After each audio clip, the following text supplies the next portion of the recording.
ẹ̀yin èèyàn ilé èwo lẹ ṣe ṣàlàáfíà ní abá yín gbogbo lè ń kọ́ gist tèmi ni pé a gbọ́ pé kábíyèsí ra cow fún prince Tadenikawo láti celebrate Christmas o. ẹ̀yin èèyàn ilé ẹ jẹ́ ká jọ gbọ́ gist yìí. Wọ́n ní kábíyèsí rán àwọn servants wọn pé kí wọ́n lọ gbé cow, big cow fún Tadenikawo láti celebrate ọdún. ẹ̀yin èèyàn lé ọdún 2024 yìí ọdún ayọ̀ ló máa jẹ́ fún gbogbo wa o. ẹ jẹ́ ká jọ gbọ́ gist yìí. bá jẹ́ ìgbà àkọ́kọ́ tẹ̀ ń darapọ̀ mọ́ Mashola Gist TV, mo kí yín káàbọ̀ sí orí gist tèmi. Ṣé dáadáa ni ẹ wà? Ṣé àlàáfíà ni a bá yín? Orúkọ mi ni Mashola, mo máa ń sọ̀rọ̀ nípa celebrity gist and royal gist, nípa politics àti gbogbo nǹkan tó ń lọ ní agbègbè bàbá wa ní ilẹ̀ Nàìjíríà. ẹ̀yin èèyàn létẹ̀ bá ti subscribe ẹ subscribe o, so that tá bá ti post any gist a máa rí i. Òkè lọ́lá gbogbo yín a máa lọ́lá yóò ní lọ ìsàlẹ̀ láéláé. 2024 tó ń wọlé wẹ́rẹ́ yìí ó máa bá gbogbo wa láyọ̀ àtàlàáfíà. ẹ ṣé mo dúpẹ́.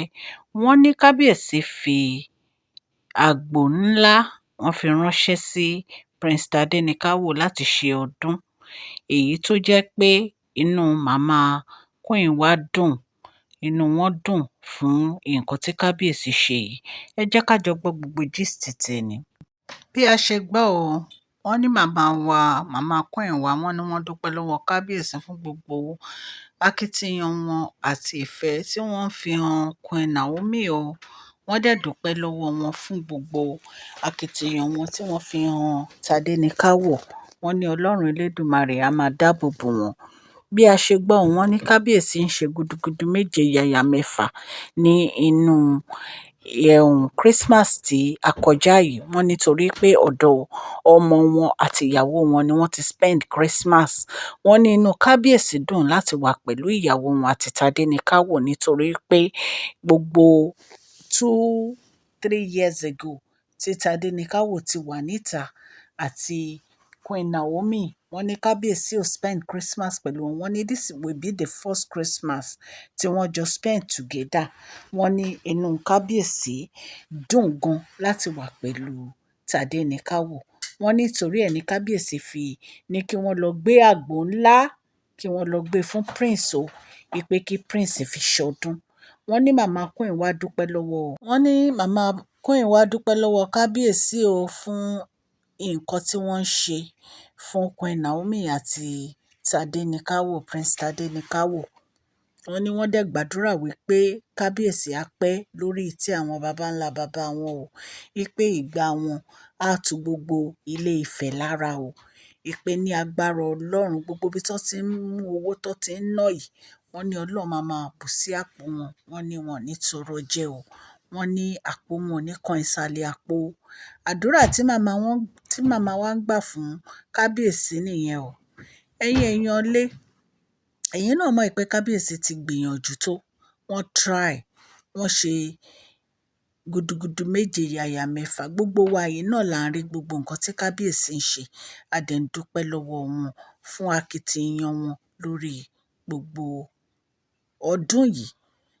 Christmas, especially Christmas èyí tí wọ́n lọ spend pẹ̀lú queen Naomi àti Tadenikawo, pẹ̀lú gbogbo bí àwọn olórí ṣe ń bínú pé kábíyèsí ò gbọdọ̀ lọ. kábíyèsí pàpà lọ síbẹ̀ ni o, nítorí pé wọ́n ní àwọn ò lè fi ọ̀rọ̀ ọmọ àwọn àti ìyàwó àwọn ṣeré. wọ́n ní nígbà tí kábíyèsí láwọn ń lọ sí ọ̀dọ̀ queen Naomi, pé ọ̀dọ̀ queen Naomi làwọn ti máa lọ spend Christmas o. wọ́n ní ṣe ni àwọn olórí ń pariwo náà ń bínú pé kí ló dé tí kábíyèsí fẹ́ lọ spend Christmas lọ́dọ̀ queen Naomi àti Tadenikawo. wọ́n ní kábíyèsí sọ fún wọn pé ọ̀dọ̀ ta làwọn ti fẹ́ lọ spend Christmas àti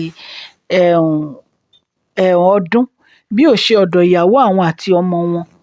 wọ́n ní kábíyèsí sọ fún wọn pé tó bá di January àwọn á dúró tì wọ́n, àwọn á spend January pẹ̀lú àwọn olórí. wọ́n ní ṣe ni àwọn olórí ń bínú náà ń jealous o. wọ́n ní bí kábíyèsí ṣe sọ fún wọn pé ẹni tó yẹ kó jealous gan òun ni queen Naomi, kì í ṣe àwọn.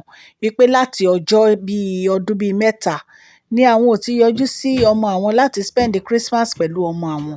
àwọn jàjà wá fẹ́ lọ spend Christmas pẹ̀lú ọmọ àwọn, wọ́n wá ń bínú wípé àwọn ò fẹ́ gbọ́. so nǹkan tí Kábíyèsí fi lọ spend Christmas pẹ̀lú Tadenikawo, nǹkan tó pọ̀ ni.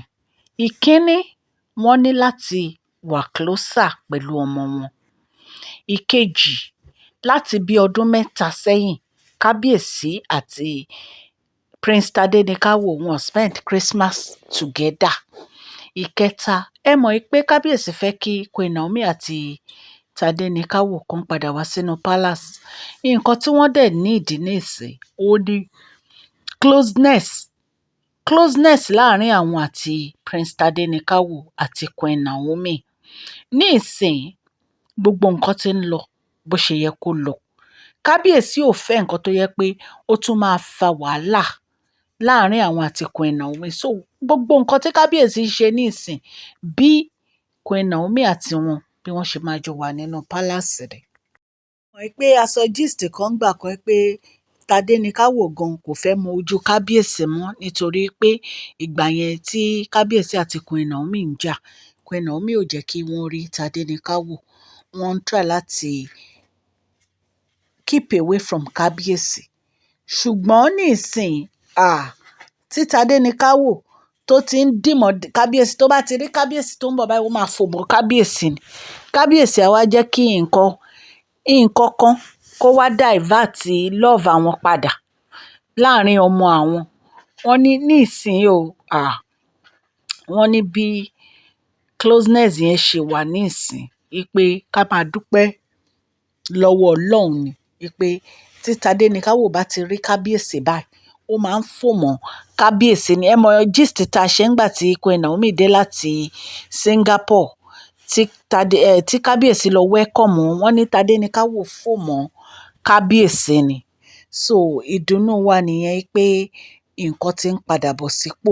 Nísìnyí tí Kábíyèsí dẹ̀ ti sọ fún àwọn olórí kan kúrò nínú palace, so Queen Naomi á lè padà wá sí inú palace pẹ̀lú Tadenikawo. Wọ́n ní Kábíyèsí ra màálù ńlá, wọ́n ní kó lọ gbé fún Tadenikawo kó fi ṣọdún o. Tá bá tún gbọ́ any other gist, a máa mú wá fún yín. Ẹ kú ọdún, ẹ kú ìyèdún, àjọ máa wọnú 2024 yìí láyọ̀ àtàlàáfíà ni. Ẹ ṣé, please share this video, like and subscribe. God bless you all.